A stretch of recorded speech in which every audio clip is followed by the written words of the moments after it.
12 people walked into a canyon in western Colorado. They had permits, itineraries, emergency contacts. They had done everything right. 8 days later, a ranger found them, all 12, all dead, spread across a quarter-mile of canyon floor. No witnesses, no phones, no way out. And the 3 men who did it went home, slept in their beds, and then showed up to hand out missing posters. Welcome back to Old Casebook, where we cover the cases that don't let you go. If you're new here, subscribe, because we bring you a real case every single week. Today's story is one of the darkest we've ever covered. It begins not with evil, but with desperation. And it ends in a canyon where 12 people who did everything right never had a chance. This is Serpent Creek Canyon, September 12th, 1992. Western Colorado, the Uncompahgre Plateau. Not the Colorado of ski resorts and mountain towns. This is the other Colorado. High desert, sandstone canyons, silence that goes on for miles. By 1992, the region had been in economic collapse for over a decade. The uranium boom that had built these towns was long gone. Naturita, once nearly 2,000 people, had shrunk to fewer than 600. Storefronts empty, schools consolidated, young people gone. Those who remained were tied to land. Their families had worked for generations, or people who simply preferred to disappear. Serpent Creek Canyon sat 14 miles from the nearest maintained trail. Sandstone walls rising 300 feet above the creek bed. Cottonwood thicket so dense you could be 20 yards from someone and never know they were there. Sound bounced off the rock walls in strange ways. It was the kind of place where things could happen and no one would ever hear them.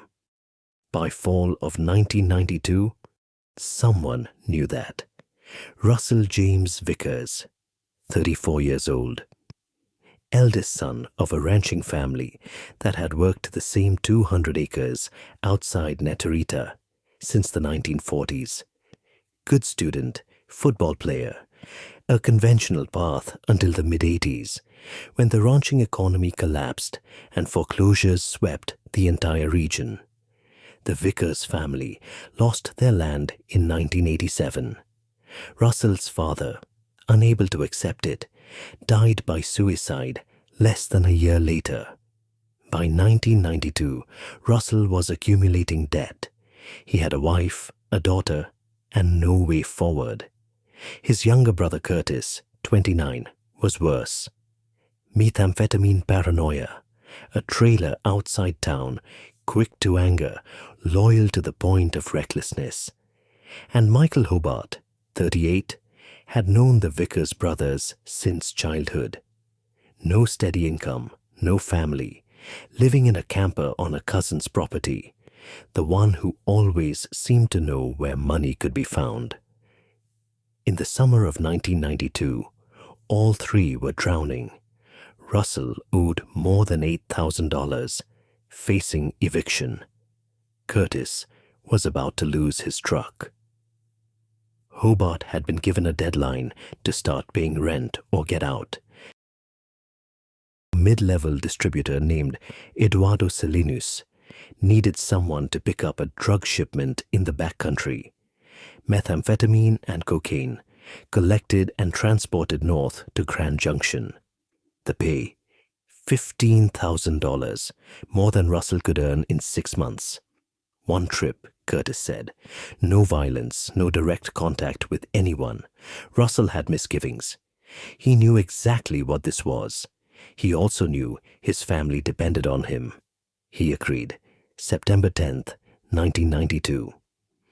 The 3 men loaded Russell's truck, a 1984 Chevrolet K10 with a camper shell, 3 firearms, a hunting rifle, a shotgun, a 9mm pistol, a CB radio, topographic maps, and written instructions from Salinas. The meeting point was an abandoned mining camp at the head of Serpent Creek Canyon. The courier would arrive at noon on September 12th.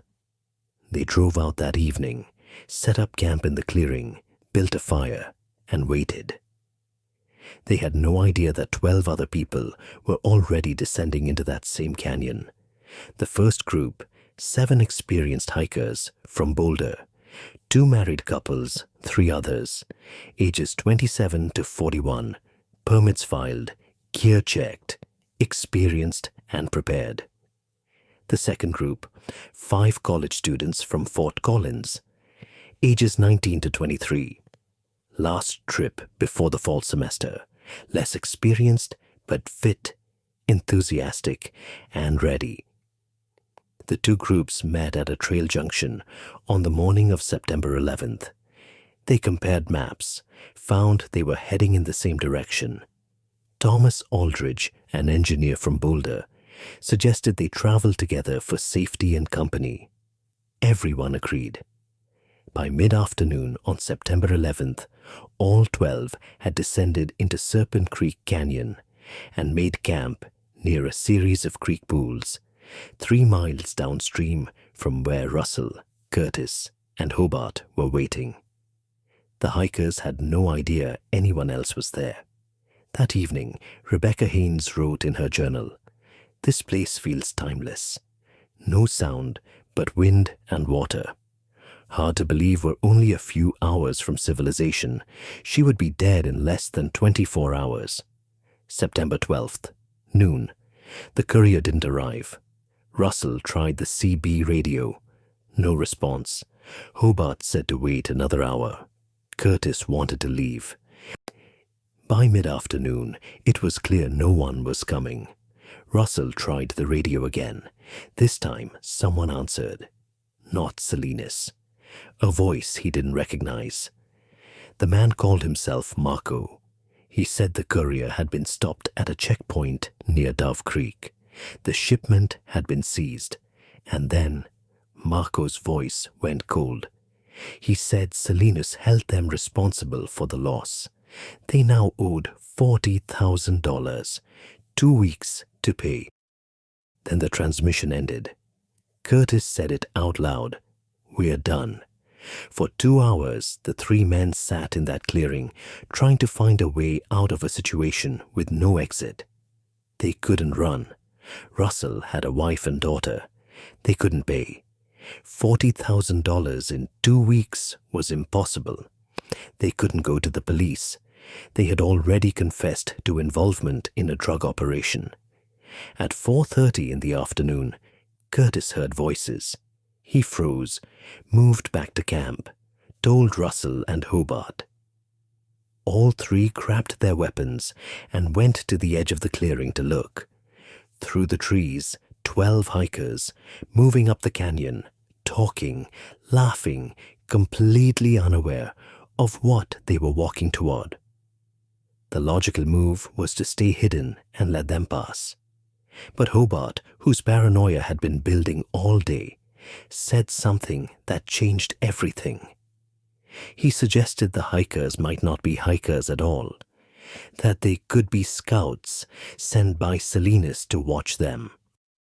The timing, he said, was suspicious. They were coming from the exact direction the courier should have come from.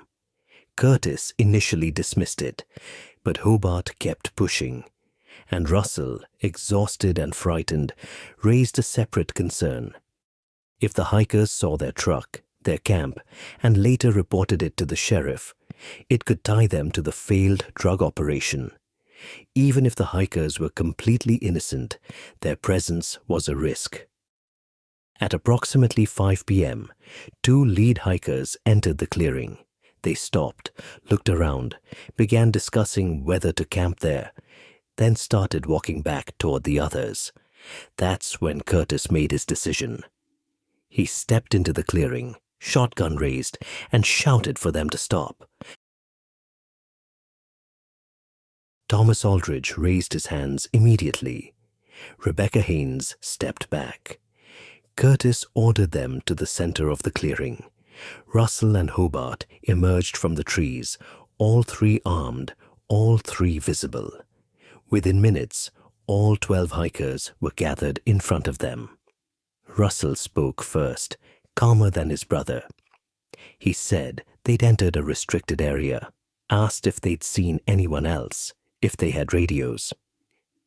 David Kern admitted they had a satellite emergency device. Russell ordered them to hand it over. For several minutes, it looked like it might end there. A frightened group of hikers, armed men, a tense standoff. Russell even told them they could go. But Hobart wouldn't let it end. He kept insisting the gear looked too new, too clean. That nobody hikes into this specific canyon unless they've been sent. Curtis began to absorb it, started demanding to know who they worked for. When the hikers insisted they were just on vacation, Curtis called them liars. Russell tried to de-escalate, told the hikers to take their packs and leave, said they had 60 seconds. It should have ended there.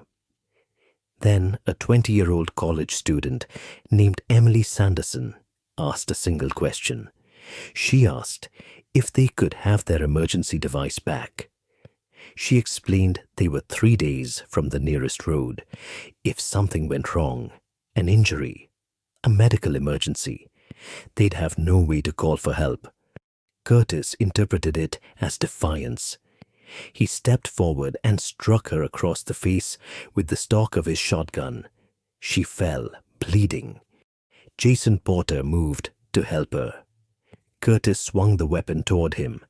Thomas Aldridge, the engineer who had suggested the two groups travel together, shouted at Curtis to stop, said they were unarmed and cooperative, said violence was unnecessary. Curtis told him to shut up. Aldridge kept speaking. Curtis shot him. The blast echoed off the canyon walls.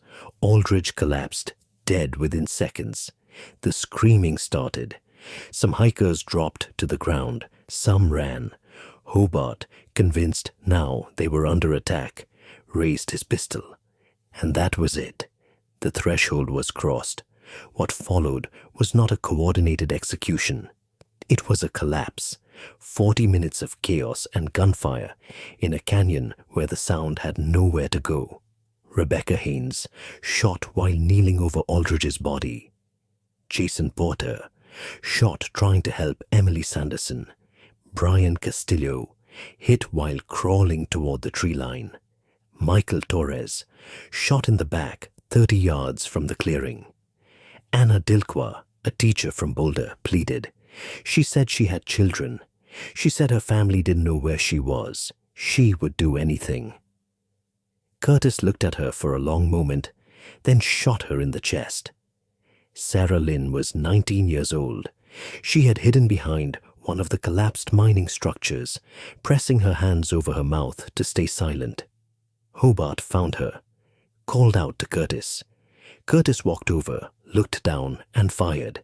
She was the last. 40 minutes, 12 people, none armed, none given a real chance to run. Russell Vickers stood at the edge of the clearing through most of it. He didn't fire his rifle. He also didn't stop them. When it was over, Curtis was the first to speak. He said they needed to hide the bodies. For the next 3 hours, as daylight faded, the three men dragged 12 people into the brush, covered them with branches and rock, piled all the gear into the truck, and attempted to clean blood from the sandstone. The sandstone absorbed it. The volume was too great. They drove out after 9 p.m., disposed of the hikers' gear in a ravine off the highway, smashed the satellite emergency device, and threw it in a separate location. Russell arrived home at 2 in the morning. His wife Linda asked where he'd been. He said camping with Curtis and Hobart. She asked if everything was all right. He said it was. He went to bed and slept for 14 hours. September 19th, 1992. 7 days later, Forest Service Ranger David Kolchak was doing a routine inspection of trail conditions after storm damage. Serpent Creek Canyon wasn't on his primary route. He decided to detour to check for erosion along the drainage. At 3:30 in the afternoon, he noticed a smell. Faint, unmistakable. He followed it, found brush and rocks arranged over a low depression, pulled some aside, and found Sarah Lynn. Within hours, the full scope became clear. 12 bodies, a quarter-mile of canyon floor, all showing signs of gunshot trauma, all partially concealed, none carrying identification. The investigation landed with Detective Lieutenant Mark Hensley. By September 21st, all 12 victims had been identified through dental records. Families were notified. The media, which had been covering the story as a possible hiking accident, now understood they were looking at a mass homicide. The breakthrough came on September 28th. A rancher named Carl Jensen called the sheriff's office. He said he had seen a Chevrolet K10 with a camper shell driving fast out of County Road 90 in the dark on the night of September 12th. He recognized it. It belonged to Russell Vickers, a man he knew from town. All 3 men were brought in for questioning on September 30th. All 3 denied everything. They claimed they had been camping near Disappointment Creek, 50 miles away. Hensley got search warrants. Inside Russell's truck, blood. DNA matched to 3 of the victims. Fibers from the hikers' backpacks. In Curtis's trailer, a 12-gauge shotgun, ammunition matching casings found at the scene. In Hobart's camper, the 9mm pistol, same match. October 4th, 1992, all 3 arrested, 12 counts of first-degree murder each. Hobart was the first to talk. He described the failed drug transaction, the paranoia, the cascade of decisions that led into the canyon. His account was self-serving, but it gave investigators the framework they needed. Russell asked to speak next, without his attorney. His confession was detailed, raw, and emotionally devastated. He described watching his brother shoot Thomas Aldridge as the moment everything changed, the moment he understood there was no going back. He described standing at the edge of the clearing, paralyzed. "I don't understand how it happened," he said. "I still don't." All 3 men were tried separately. All 3 were convicted on all 12 counts. Hobart, life without parole, 12 consecutive sentences. He died in prison in 2018. Liver disease. He was 64 years old. Curtis Vickers was sentenced to death by lethal injection. He waived his remaining appeals in 2007. His final words, "I'm sorry for what I did. I'm sorry for who I became." He was executed on August 14th, 2007. He was 44 years old. Russell Vickers remains incarcerated. In a 2015 interview, he said, "I think about those people every day. I see their faces. I don't expect forgiveness. I don't expect understanding. I just want people to know it wasn't supposed to happen. None of it was supposed to happen." In 2002, a small memorial plaque was installed in Serpent Creek Canyon. It bears 12 names and a single line. In memory of those who came here seeking peace and found tragedy instead: Thomas Aldridge, Rebecca Haynes, Jason Porter, Sarah Lynn, David Kern, Brian Castillo, Michael Torres, Anna Dilqua, Emily Sanderson, Jennifer Callahan, Christopher Young, Patrick Morrison. They had done nothing wrong. They had filed their permits. They had told someone where they were going. They had been careful. They were simply in the wrong canyon on the wrong afternoon. Thomas Aldridge spoke up when he could have stayed silent. Sarah Lynn hid when she had almost no chance left. Every one of those 12 people made choices in those 40 minutes. We just never hear about theirs. If this case stayed with you, tell us in the comments below. We read every single one. Subscribe to Old Casebook for a new real case every week, because some of these stories were buried for a reason.